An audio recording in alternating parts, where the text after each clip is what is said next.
Bienvenidos, adictos a la naturaleza, al multiverso de Neurona Errante. ¿Listos para un viaje mental? Hoy despegamos rumbo al origen del universo junto a nuestro copiloto Jordan Zambrano.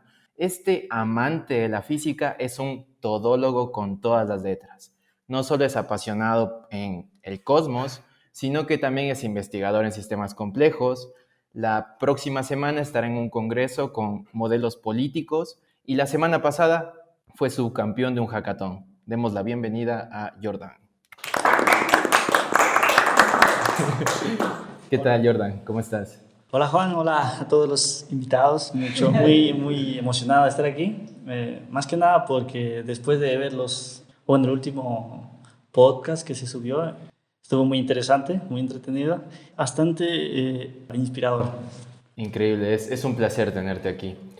Permíteme empezar imaginándonos un viaje a tu pasado, Okay. donde tienes la oportunidad de conversar con tu yo de 5 años, con Jorditan.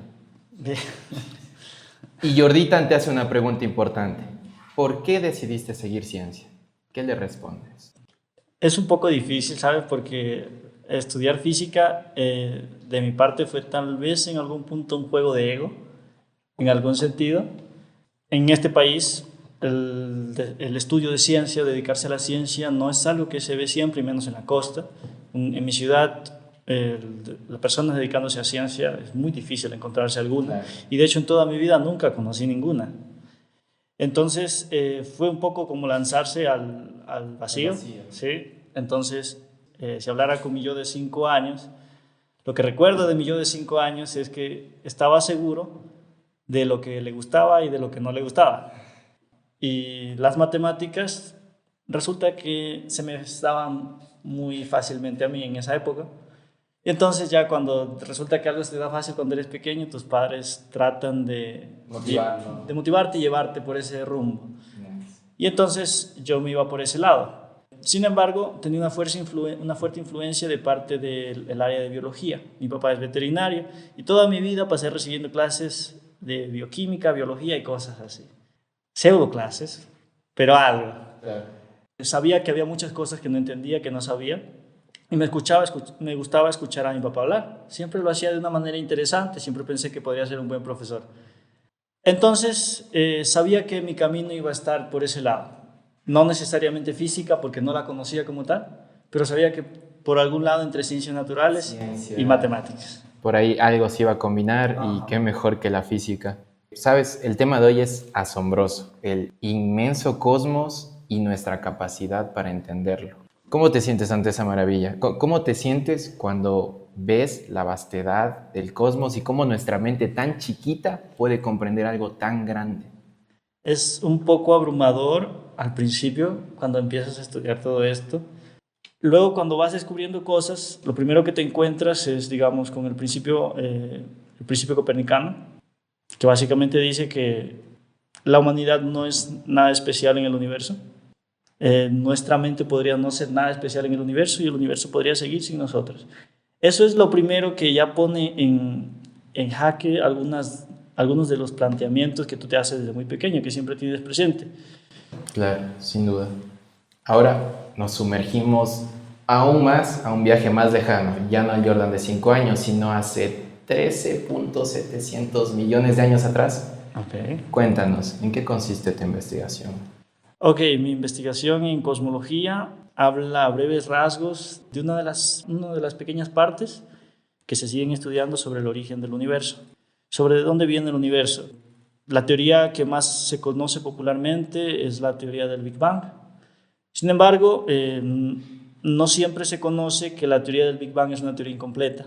La teoría del Big Bang explica qué pasó después del Bang, qué pasó después de la explosión. Nos explica cómo el universo se desarrolló después de todo esto.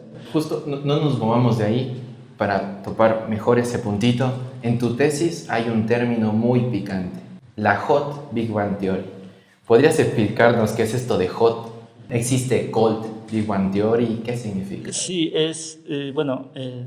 la parte de cold, y hay una parte que también se llama warm, o sea, el Big Bang tibio, hablan de modelos propuestos sobre complementos al Big Bang.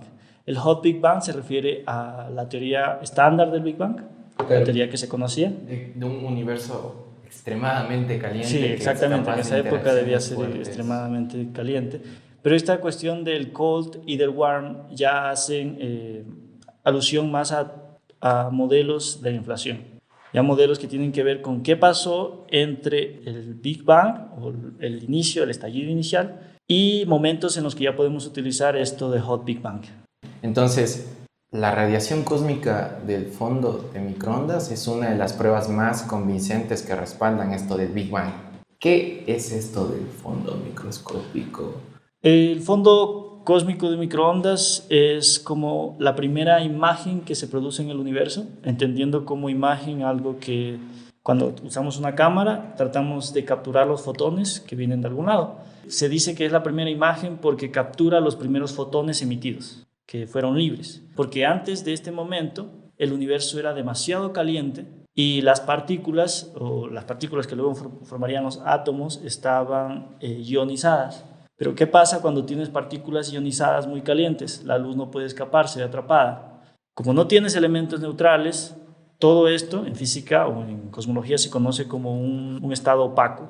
No emite, no deja pasar la luz, no deja pasar los fotones, por lo tanto todo se ve como atrapado. Ahora, ¿qué sucede en este punto? Como el universo se sigue expandiendo, se va enfriando conforme se expande. Entonces llega un punto en el que se enfría lo suficiente como para que las partículas ionizadas se unan y formen átomos, dando lugar a que todo este plasma opaco en un principio se vuelva transparente, dejando pasar toda esta luz. Ya, un poquito para aterrizar todas esas increíbles ideas, como que son microondas de baja energía, que son el vestigio del Big Bang. Sí, son de baja energía por el tiempo que ha pasado. Claro, exactamente, justo lo que dices de que se enfría es lo que hace que sea de baja energía. Y dicen que es homogéneo. Esto de que sea homogéneo en regiones tan dispersas es lo que lo une al Big Bang. ¿Cómo es que cosas homogéneas en lugares que ni se conectan son iguales? En cosmología hay dos principios fundamentales que se toman, que son el principio de homogeneidad y el principio de isotropía. ¿Qué nos dice el principio de isotropía? Nos dice, por ejemplo, que en cualquier dirección que veamos, el universo es igual. Solo que debes considerar que esto sucede para grandes escalas. Miles de millones de galaxias que están mucho más allá de lo que podríamos ver con nuestros ojos. Ahora, ¿qué significa que el universo sea homogéneo? Significa que a grandes escalas, igualmente, el universo tiene una distribución de energía y de masa muy parecida en todo el universo. Entonces, para mantener el orden, la teoría del Big Bang es demostrada por esto de fondo microscópico en microondas. El satélite COBE fue el que pudo explorar los cielos y transmitir este mapa más exacto de la radiación cósmica de fondo. Con esto demuestra un poco el origen del Big Bang. Pero detrás de esto no es como que cogieron data y ya. Los científicos se sacaron el aire limpiando esa data, quitando el movimiento de la Tierra, quitando el movimiento relativo de las galaxias. Entonces, Jordan, ¿consideras que la cosmología depende en gran parte de la ciencia de datos? En gran medida sí, y también de la cuestión instrumental.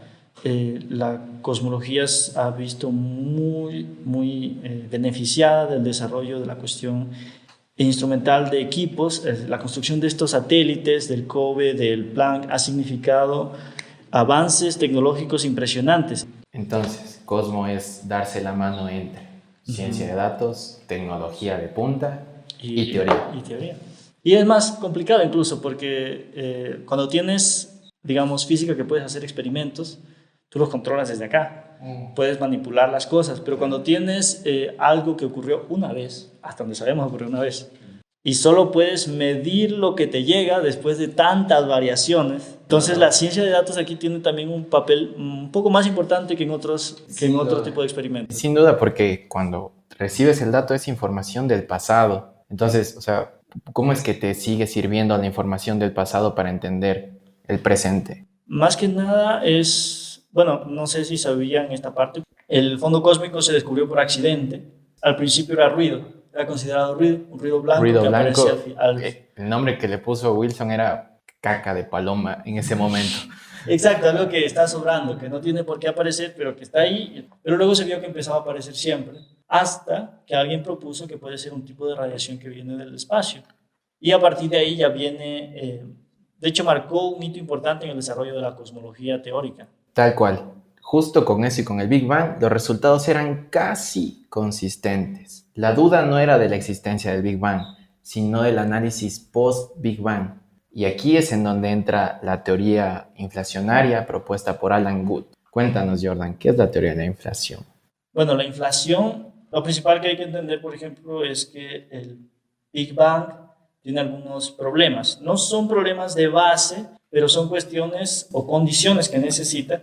Incompletitud. Algo así, pero más que incompletitud es, o sea, no logra explicarlos. No es que sea imposible que pasen esas condiciones, pero son muy improbables. ¿Cuál es la probabilidad de que pase esto para que dé lugar al universo que tenemos? Con solo el Big Bang era un salto de fe, es decir, estas condiciones pasaron y ya. En cosmología se las conoce como fine-tuning situation. Claro. ¿Ya? Situaciones de refinamiento, a veces se las utiliza también cuando se habla de... Del punto triple del agua. Dicen que para conseguir el triple del agua tienes que sacar el aire. No es fácil. Ahora, Sí. ¿qué viene a ser la inflación? La inflación surge como un mecanismo para explicar estas condiciones como consecuencias naturales de algo más.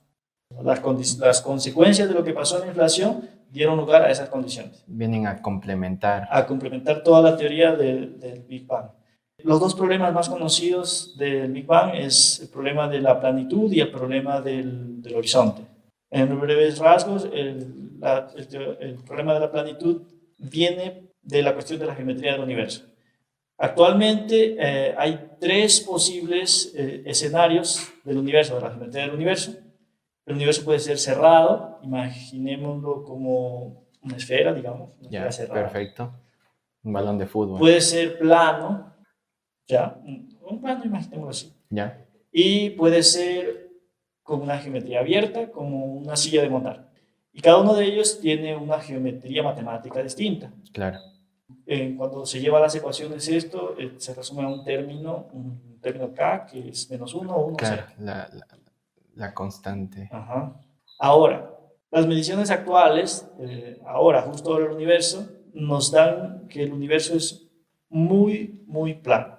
No podemos decir todavía que es completamente, o estamos seguros de que sea plano por la cuestión de la incertidumbre de las mediciones, pero está muy cercano. Claro. Ahora, ¿cuál es el problema?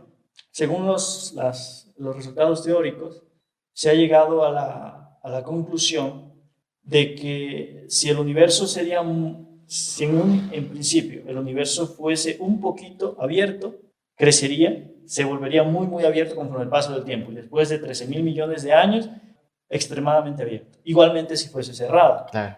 Si al principio el universo hubiera sido cerrado, actualmente ya estuviera condensado en algo muy pequeño. Para dar lugar a la situación que tenemos ahorita, el universo en un principio debió ser extremadamente cercano a un universo plano. Esta es una de las fine-tuning situations, porque podía ser cualquiera. Claro. No había un límite o una especificación de tiene que ser esta, sino que podía ser cualquiera en el universo según la teoría del Big Bang.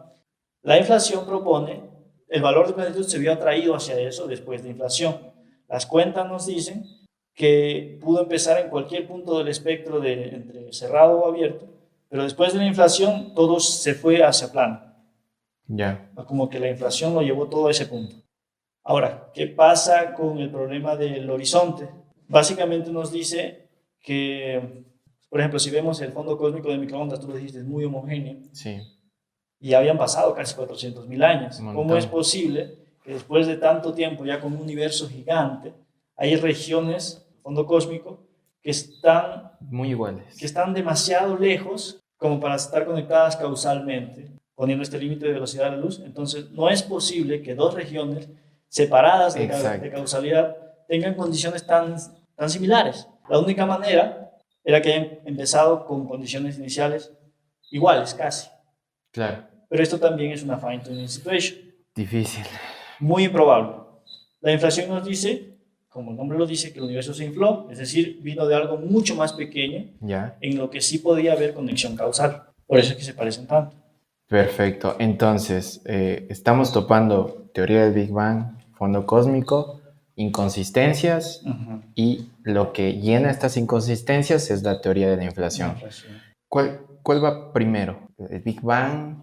¿La inflación? Primero va el Big Bang, ¿Ya? luego va la inflación y luego, a ver, primero va el momento del Big Bang, la explosión. ¿Ya? Luego va la inflación y luego va la teoría del Big Bang. Entonces es momento del Big Bang. Ajá. Lo primero, ¿qué es esto de momento del Big Bang? Es lo que es... Porque se supone que el Big Bang comenta que viene de una singularidad. ¿Qué es esto de momento de Big Bang? A partir de ella se vuelve un poco más especulativo porque tiene que ver mucho con cuestiones que actualmente aún se siguen investigando en teorías de supercuerdas, por ejemplo, que tiene que ver con el vacío. ¿Qué entendemos por vacío? Sí, En mecánica cuántica relativista aparece cierta característica del vacío que resulta que el vacío no está vacío. claro. Entonces aparecen ciertas fluctuaciones cuánticas.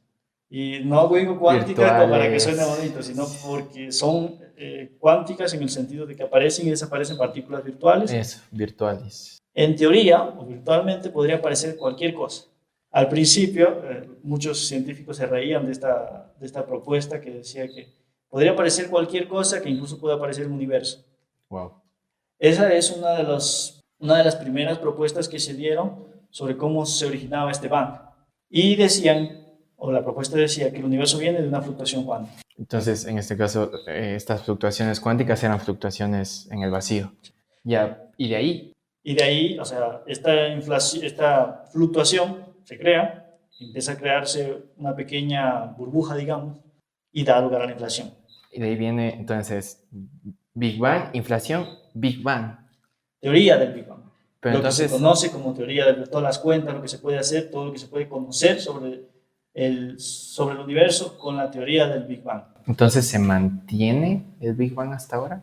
Sí, solo que ahora está más completo. La inflación no lo descarta, simplemente lo complementa. Sí, no, sin duda, la teoría sí, pero hablo de la expansión inicial del Big Bang, porque nos seguimos expandiendo, el universo se sigue expandiendo. Esa era la pregunta, ¿se mantiene el Big Bang?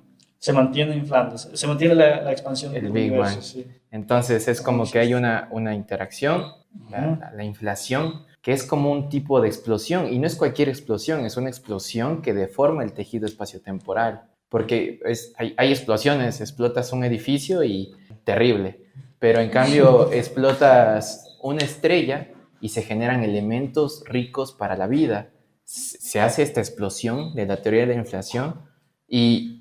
Pero esto de explosión, este término de explosión, no estoy seguro de que sea el más preciso, porque no es como algo que explota. Obviamente es altamente energético. Y es en cantidades de segundos chiquititas. Se dice que es en intervalo de tiempo, o la inflación ocurrió cuando la edad del universo era 10 a la menos 30 aproximadamente, menos 26 segundos. Empezó cuando el universo era muy, muy joven, y este periodo de inflación igualmente es muy corto. Sí. No dura tanto, dura casi, no llega al orden del segundo. Sin embargo, el aumento del tamaño del universo en este periodo de tiempo es de casi, el universo se infló del tamaño de 1 centímetro a varios millones de años luz de tamaño. 10 a la menos 36. 10 a la menos 36. Entonces, una pregunta puntual. Tú hablas que se expande en espacio, pero ¿pasa algo con el tiempo? ¿Se deforma algo el tiempo? No, porque o sea, se expande el espacio-tiempo, no solo el espacio. Están conectados. Y energía. Esa es otra cosa, la cuestión de la energía con la creación del universo. Continúa y bueno, la cuestión con la energía es que uno de los primeros problemas cuando se habló del Big Bang es que ¿cómo es posible que se cree algo de la nada? ¿Ya? No tiene sentido, va en contra de lo que conocemos como ciencia, la conservación de la energía. ¿Cómo puede ser que surja algo de la nada? Sin duda. ¿Cómo puede ser que nosotros vengamos de la nada? No tenía sentido con la cuestión científica ese pensamiento. Ya. Pero, o sea, esto dio lugar al pensamiento sobre las fluctuaciones cuánticas. Se planteó de que el universo en realidad podría conservar la energía y en realidad la suma de toda la energía del universo sea cero. Estamos hablando de energía positiva en cosas que tienen energía cinética y que se pueden ver y escuchar y lo que sea. Ya. Significa que deben haber regiones o lugares o alguna manera debe haber algo que tenga energía negativa.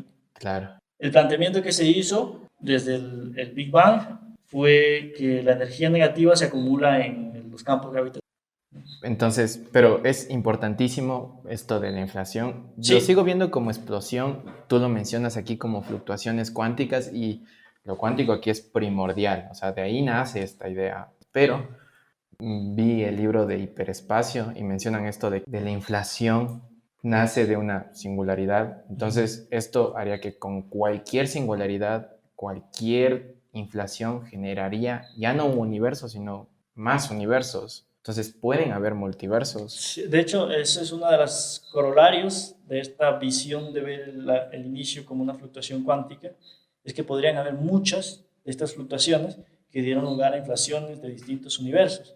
Es una Exacto. de las tantas perspectivas en las que aparece un multiverso. Y entonces, ¿en todos somos los mismos o depende de la explosión para así ser los mismos? ¿Cuánto de la explosión mantiene este podcast? Si la explosión era diferente, capaz ni habría podcast. Es que ahí tienes otra cosa, que es la constante de vacío, que aún no sabemos explicarla, es otra fine-tuning situation, y nos deja con que nuestro universo tiene una. Pero los demás pueden tener otra. Ah, Entonces, no hay duda en que lo de ahora, el que se vive ahora, viene de ahí, de hace 13.800 millones de años. bueno, es la teoría Claro, lo que más más, prometedora. sin duda, pero los demás dependerían de esta constante de vacío. Si la constante de vacío es igual, todos los multiversos serían iguales.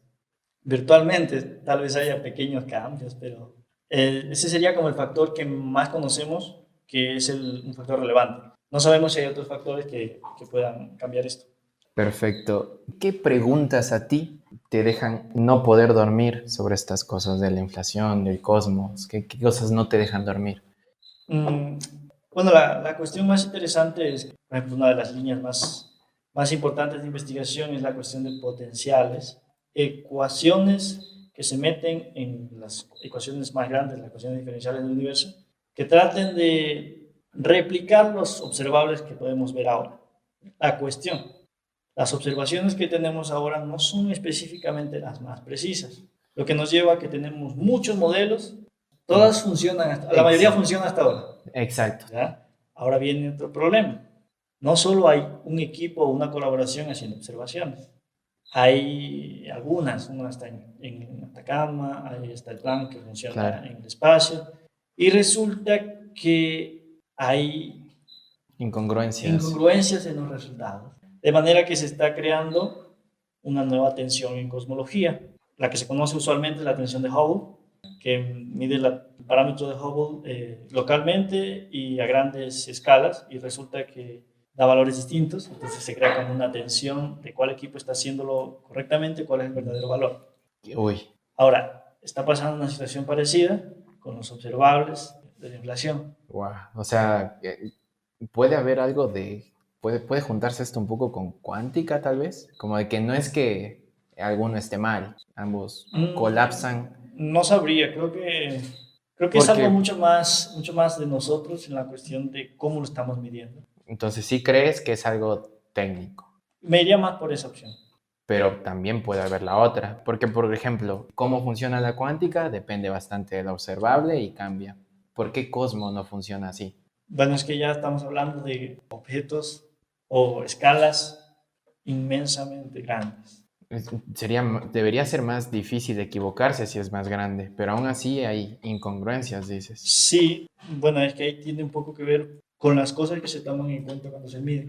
Cuando Lo se de mide. limpiar los datos. Tal vez, bueno, creo que toman mucho en cuenta estos equipos esto, pero aún así aparece esta tensión y cuando comparas los resultados de los modelos con los observables, sí aparece esta incongruencia. Un modelo me dice que está dentro del rango, o digo, unos datos me dicen que está dentro del rango de observaciones, pero otro me dice que no está tan cerca.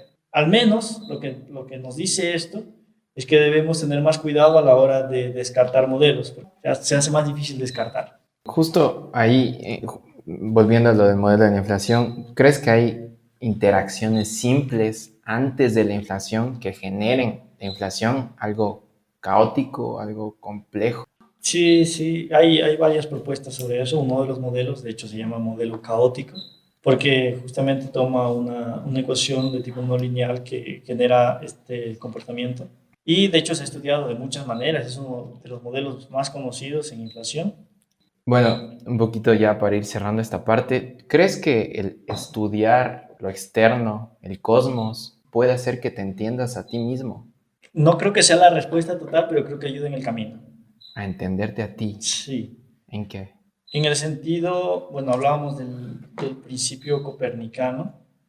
Yo siento que hay que tenerlo muy presente a la hora de hablar sobre nosotros mismos. La cuestión esta de, bueno, volviendo un poco a lo de las religiones, siempre surgen por esta necesidad que tienen las personas de ser parte de algo más grande, de entenderse como que están aquí por una razón, que algo los puso aquí, que tienen una misión que cumplir. El principio copernicano, en cambio, es que lo contrario, que te da una cachetada diciéndote, no, o sea, estás aquí por casualidades de la vida, no implica nada. Pero también es una fine tuning situation, la vida, según el principio, más bien según el principio copernicano, no es una fine tuning situation, es una más y ya. Para verlo diferente, muéstrame vida en otro lado. No hay. Eso no lo sabemos a ciencia cierta. En el universo observable, hasta ahora no. Tal vez las cuentas... Lo que he visto es que hay como que evidencias ligeras de una que otra molécula que intercambia energía y ya. El universo es muy grande. Sin duda. Entonces ahí Muy juegas grande. a la probabilidad, porque hay ese texto, justo aquí está, el libro de Penrose, y él menciona que hay una posibilidad, y esa posibilidad perturba y da miedo, pero existe. Ambas posibilidades dan miedo. Imagínate, o estamos solos o no. Claro, y existe la de que ambas dan miedo, pero la de que estamos solos implica que somos lo mejor del universo, No creo. después de los agujeros negros. No, yo tal vez yo no, bueno, tal vez no he revisado suficientemente esto, pero personalmente no creo que la vida sea algo tan especial. Entonces como que a veces surge, a veces se extingue. La manera en la que lo argumenta Penrose de esta posibilidad, dice un argumento, y el argumento detrás es que estamos justo en el pico de vida media de las estrellas de la escala, de la secuencia principal. Ese es estamos justo en ese pico de la vida media. Entonces, si lo vemos como un mapa de bifurcación, Claro. ahí está la vida y justo aquí. Acá y acá no hay nada. No sabemos si la vida pueda surgir luego, porque, o sea, el hecho de que aparezcamos en esta época, lo que nos dice es que hubo una generación anterior que que dio lugar a la generación de elementos para que aparezcan cuestiones como planetas rocosos y vida luego. Claro. Quiere decir, como yo lo veo ahora, es que, o sea, que era necesaria una primera generación, pero no quiere decir que en el futuro no sea posible que haya más civilizaciones, tal vez seamos la primera. Yo tengo una pregunta. Si la vida no es especial, ¿por qué hay ciencias que estudian la vida? Ok, no creo que una cosa sea excluyente de la otra. Quiero decir, la vida está ahí y es lo que conocemos. Por densidad de lo que conocemos, si solo conocemos el planeta Tierra, la vida es muy común y se vuelve como importante estudiarla porque está en todos lados donde la vemos. Pero si nos vamos más allá, ya la vida se vuelve menos común. ¿Ya? No necesariamente quiere decir que es especial, simplemente que surge como una consecuencia de las escala. condiciones que se dieron en ese punto, pero que puede aparecer de otras maneras y tal vez sea muy diferente a lo que nosotros catalogaríamos como vida. La vida no es especial así como que tiene un valor intrínseco de el universo hizo todo esto para generar vida. No creo que sea así. Personalmente no lo considero así. Sino más bien que surgió espontáneamente de las condiciones causales que ocurrieron en el sistema solar, en el universo y luego en el sistema solar, pero que pueden aparecer de diversas otras maneras en otros lados. Tal vez aún no somos lo suficientemente buenos viéndola. O tal vez hasta ahí. Pero tu lado de decir que la vida es especial va de la mano de que es más común aunque no la veamos. No, quiero decir que no la entendemos por completo. Sin duda. Entendemos la vida aquí en la Tierra, ¿ya? Por eso se han creado ciencias que estudian la vida aquí en la Tierra, pero que no por eso quiero decir que sea especial. La vida que hay aquí en la Tierra es el pináculo de lo que se puede decir como vida, o lo que es en realidad el concepto de vida para el universo, digamos, y pueden aparecer cosas muy distintas en otros lados. Viéndolo desde su perspectiva, tal vez nosotros no seamos específicamente vida desde su perspectiva. Quiero decir, la vida es especial para nosotros porque la vivimos, pero solo para nosotros, no quiere decir que para todo el mundo vaya a ser. Puede ser, es una perspectiva igual de importante. Pasando al siguiente segmento, tú tienes el poder del Ecuador y tienes que tomar decisiones para mejorar la ciencia y la educación. ¿Qué decisiones tomas? ¿Qué ves clave? ¿Qué haces que sean como el modelo inflacionario, que cambien esto a mejor? Pero, a ver, dime una cosa, ponme un poquito de condiciones ahí, o sea, yo tendría poder absoluto o algo así. Ya, absoluto, digamos absoluto. A ver, primero tal, tú luego tal, tal cual. Ok, pero el objetivo sería Ya, el desarrollo de ciencia. sí, Ah, ok, yo creo que la ciencia es algo innato en los seres humanos comparto. y que la sociedad nos vuelve ciegos a ella. La sociedad, la educación que tenemos nos vuelve ciegos a la curiosidad, a entender el mundo. Antes de que sigas, hay algo que recién pensaba. La curiosidad es la base. Sí. Todos de acuerdo. Curiosidad preciosa. Pero la curiosidad mató al gato. Sí, pero el gato murió sabiendo. Pero la curiosidad sin prudencia mata. O sea, si yo estoy en este piso y digo, Sí. soy curioso a ver qué pasa, y si me voto, me muero. No, pero la curiosidad es el motor principal. Déjame ir paso a paso. Ah, ya, perfecto. Primer paso, Creo que la curiosidad. creatividad es el motor, la curiosidad es el motor. Según lo que se ve, es que los niños suelen ser muy curiosos. Sin duda. Y después de que pasan por toda una sociedad y un sistema educativo, esa curiosidad se ve reducida de una manera muy importante. Entonces, si yo quisiera mejorar o aumentar la relación que tiene este país con la ciencia, me enfocaría en eso, en los niños, mejorar el acercamiento que tienen los niños a las cuestiones de curiosidad, las preguntas. Las preguntas son lo más Que el importante. deber no sea responder a una pregunta, sino Sí. preguntar otra pregunta de la pregunta. En ese sentido, yo creo que la educación es importante, pero la educación que tenemos ahora no nos está ayudando. Limita Sí. un poco. Quiero decir, nosotros fuimos parte de esa educación, nos ayudó en cierta manera, pero creo que también desayudó a muchos que hubieran podido seguir este tipo digamos, de vidas. Pero también ahora me surgió otra duda y es qué pasaría con los adolescentes que están a punto de tomar una decisión importante, específicamente de tercero de bachillerato, y no saben ¿Qué escoger? qué escoger o qué decidir su futuro y están en eso constante de qué sigo, qué carrera. Tal vez tú tendrías algún plan o algo para que ellos tengan esta decisión. Mi pensamiento así muy rápido, sería que ya están perdidos. Se acabó. Se acabó. Se acabó el podcast. No, pero yendo un poco más allá, creo que ya no podríamos trabajar mucho en llevarlos a la ciencia en la medida que podríamos hacerlo con los niños más pequeños, pero podríamos dar a conocer la importancia que tiene la ciencia. ¿Ya? Tal vez la proporción de chicos que decidan estudiar algo en ciencia no sea tan grande como la que se lograría con un efecto desde que sean niños, pero tan importante como ser parte de la ciencia es entender la importancia de ella, entender para qué sirve, entender por qué nos sirve tanto, por qué la necesitamos, por qué necesitamos invertir en universidades, por qué se necesita no mermar esfuerzos en la educación de los niños, porque estos adolescentes en pocos años se vuelven votantes. Que sepan, que conozcan la importancia que tiene la ciencia, ayudaría a que ellos tomen decisiones respecto por quién votan. En cierta forma yo diría que ayudaría también a mejorar los candidatos políticos que se tienen. Como que una ciencia responsable. Algo No una así. ciencia responsable, pero una ciencia visible. Porque ahorita todo el mundo utiliza redes, utiliza streaming, utiliza celulares, pero nadie sabe para qué sirven, ni cómo funcionan, ni con qué se comen. Nadie los entiende, simplemente los utilizan. En ese sentido, creo que no es muy diferente de magia, decir, para ellos. Wow. Perfecto, Jordan. Gracias por tu aporte a la ciencia en el Ecuador. Algo que nos encanta en el podcast es que todo esté conectado.